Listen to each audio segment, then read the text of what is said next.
Welcome to Lex Literature. Uh, in this class, we are going to start with Constitution of India. The study of Constitution of India will help in various preparation like civil service, UPSC, state civil service, and in judiciary. Other than that, it will also help in the law classes. In law, there is a very important paper on the Constitution of India. The exclusive study on this subject will help immensely in the studies of law. Anyway, we will start our class in this class with the introduction with Constitution of India. Now, what is Constitution? Where did it come from? What is its history? What is its origin?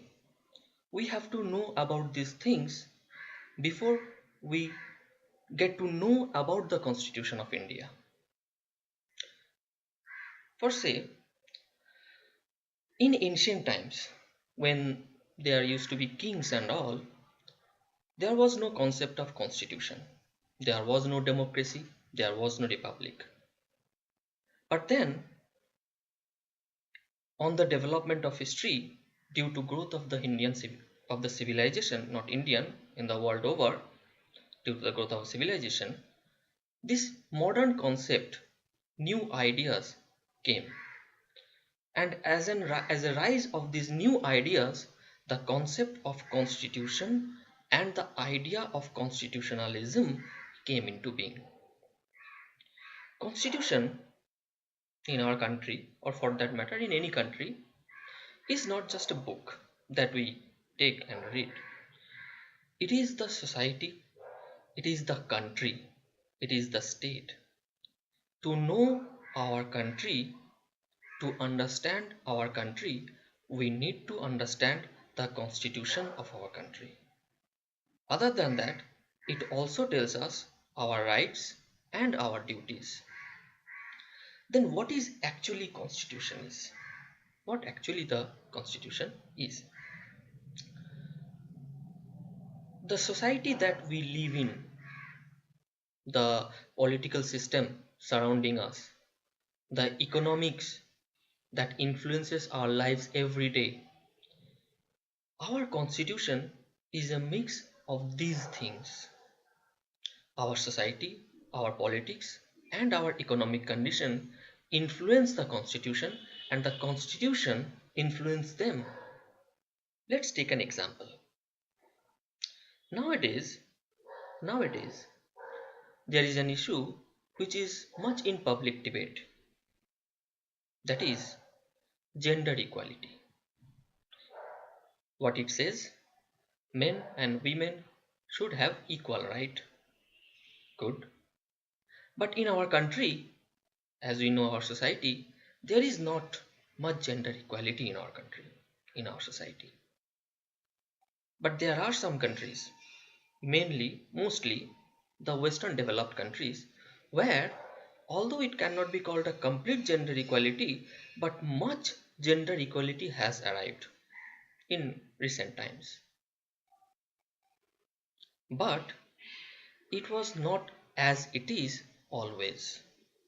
There was a time when in these Western developed countries, the women were denied their rights. They had become democracy much years ago, but women did not have any voting right. What was the logic behind it? That women cannot ride horses. When the women cannot ride horses, they cannot go to war. If they cannot go to war, they cannot render national service. It is the duty. Even in our constitution, there is a duty to render national service, to go to war when called upon. If the women cannot go to war, if they cannot ride horses, then how can they be full citizen? We have to remember that it was a time of frequent war. Wars were inevitable at that time. And it was believed, it was argued that if they cannot go to war, how can they be given full citizenship? And if they are not full citizens of the country, How can they be given any voting right? So they were denied continuously voting right. But then an event took place which changed the complete perception. The First World War.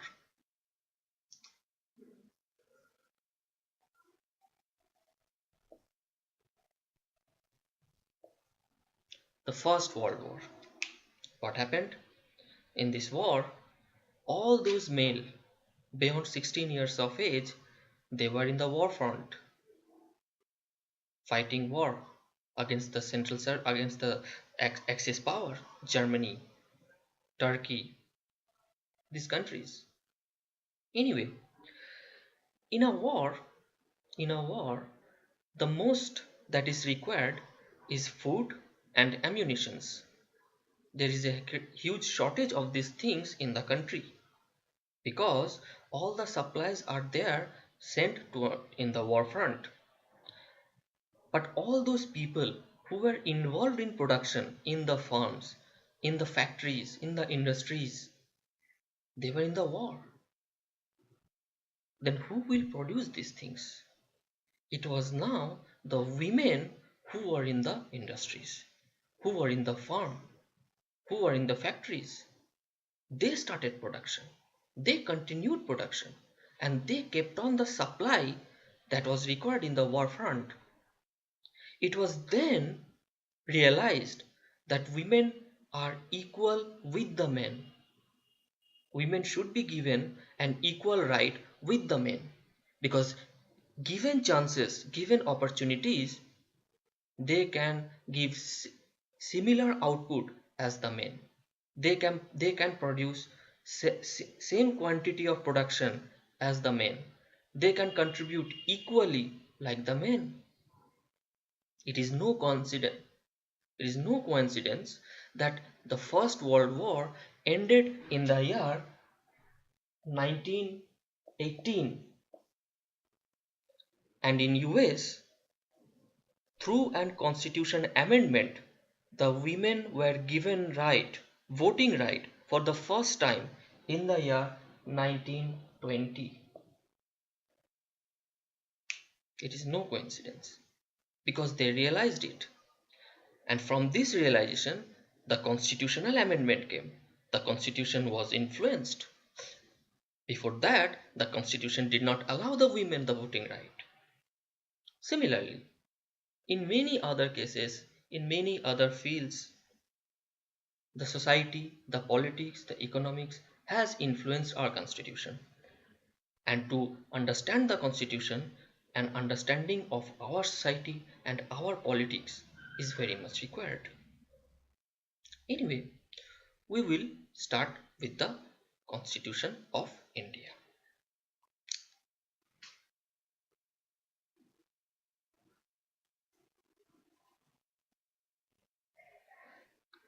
But before we start, we have to be very clear about few concepts, which is I have found in my teaching life that not very clear among the students. Many students are very confused about it.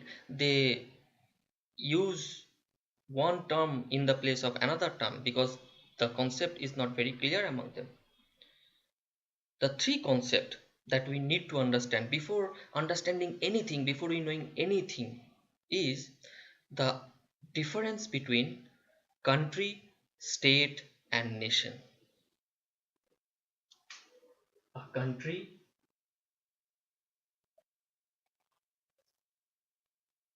a state, and a nation.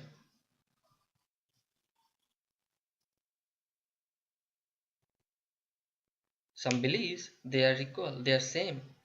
They exchange, they use interchangeably one term with another.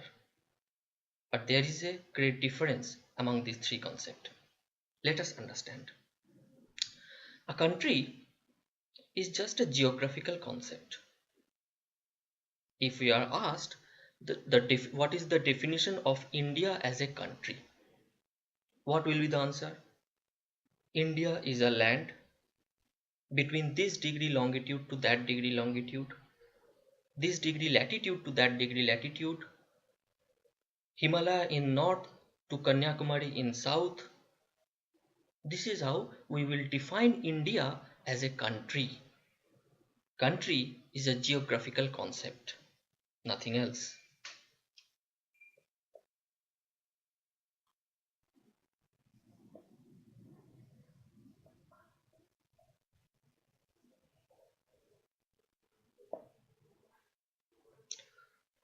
What is state?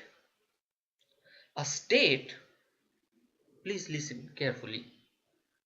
State is a geographical entity with four features. Any geographical entity to be called a state must have these four features. They are land, it must have a population, it must have a government or an authority, and it must have a sovereignty. That is, its power to interact with other states. Any geographical entity, any country having these four features are called state. So what are the four features? Land,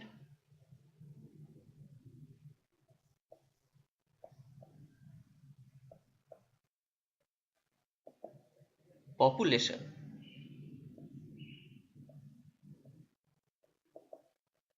government,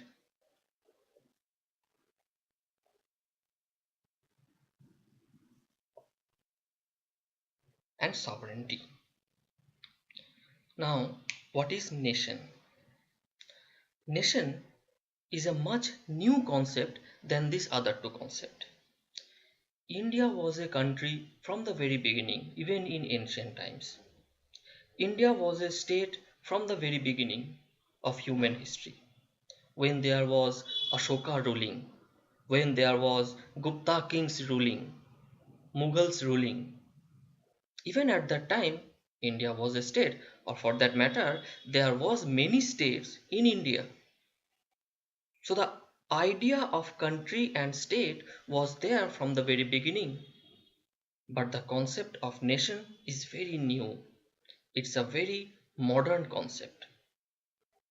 If we say India is a nation, then we mean that in India there's something common between all the population of this country. If there is 120 crore people in India, then there has to be something common or some common loyalty among all these 120 crore people of this country. But to think about it, can you think of anything which is common among all these 120 crore people of India? Can it be religion? No, definitely not. There are many religious minorities in India. Can it be language? No, definitely not. There are many languages in India. Can it be culture? Of course not. India is a highly diverse cultural country. Then what is it? Now think about it. People, you, me, or anyone else, we be from anywhere. We be from Bengal, Bihar, Madhya Pradesh, Karnataka, Tamil Nadu, whatever. No matter which language we speak in, no matter which religion we belong from, will we not stand up when our national anthem will be played? Will we not salute the national flag? These are the symbol of a nation. So nationalism is a psychological concept. Unlike country and state, there is no physical existence of nation. Country and state has a physical existence. You can feel it, you can see it. But nation lives in our heart, lives in our mind. It is removed from our heart, from our mind, the nationalism is over. The nationalism has to be kept alive. Few months ago, in fact, there was a Supreme Court judgment in our country that in the movie theaters, national anthem had to be played. and we all will have to stand up while playing the national anthem. Good. But to think about it, why such imposition? Why in our country the feeling of nationalism is being imposed? Because the political class, the leading class, the leaders class, they are afraid of this thing. They are suspicious about whether the feeling of nationalism is alive in the people or not. They are doubtful. They are suspicious about it. They are not sure. So they want to impose upon it. They want to keep it alive, even by force. No matured countries like US and UK, these things are imposed because they are a mature society. They are sure about nationalism. They know the people of their country has a feeling of nationalism. Now here is the main difference between nationalism and patriotism. Although they are also sometimes believed to be same. A patriotism, the definition of a patriotism is love for your land. In our country, those Naga insurgents in south, northeast states of the India, those Jammu and Kashmir separatists, they are patriot, but they are not nationalist. Here comes the point. If comes the point that if we can call India a nation, then are we sure that these 120 crore people actually are loyal to the national flag? If they are, then why these insurgent movements are going on? Why these separatist movements are going on? That means those people, those separatist people, those insurgents, they do not salute our national flag. They are not loyal to our national flag. If a portion of the country is not loyal to the country, then how can it be a nation? In fact, the truth is, India in ideal sense is not a nation. Not yet, at least. We are in the process of nation building. In fact, to be true, there is no country in the world, which in true sense, ideal sense, is a nation. Talking about the developed countries, in England, there is a region of Scotland which constantly threatens UK to be separated. There is a region in Canada called Quebec which also demands separation. There are many regions in Spain which wants to be separated. So if we go in depth, we will find one or some other region in almost all country want to be separated.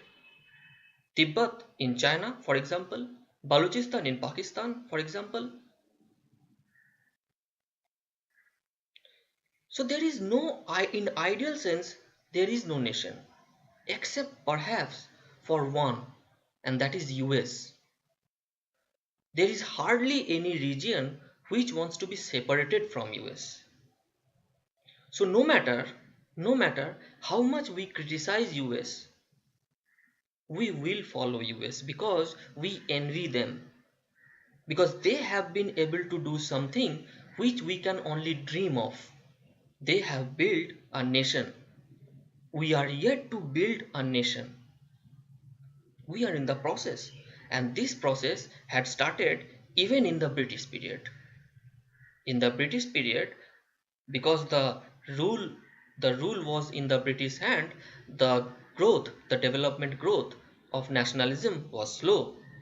After independence, as the leadership has come in our hand, the growth has accelerated. True. But we have not yet been able to form a true nation. Now, to tell you about the difference between nationalism and patriotism, in India, those Naga insurgents, those Jammu and Kashmir separatists, they are also patriot. Why they are patriot? Because they also love their land. They are giving their life for their land. So they are patriot, but they are not Indian nationalist. An Indian nationalist thinks Whole India is his motherland, whereas a Naga insurgent thinks only the Nagaland is his motherland. Or a Kashmiri separatist thinks only the land of Kashmir is his motherland. Towards India, he has no loyalty. When a soldier in the border fights with the enemy, does he think about only in his about his own land? Does he think I have to save Punjab, or I have to save Bengal, I have to save Bihar, I have to save Rajasthan, I have to save Gorkha? No. They fight thinking I have to save India. This is where the nationalism comes. So nationalism is a feeling. Nationalism is a psycho-political concept. Are you understanding the difference? Country is a geographical concept. State is purely a political concept, whereas nationalism is mainly a psycho-social and political concept. I hope you have enjoyed this class. We will continue further in the next class. Subscribe with this channel for more classes in the Constitution. Thank you. Good day.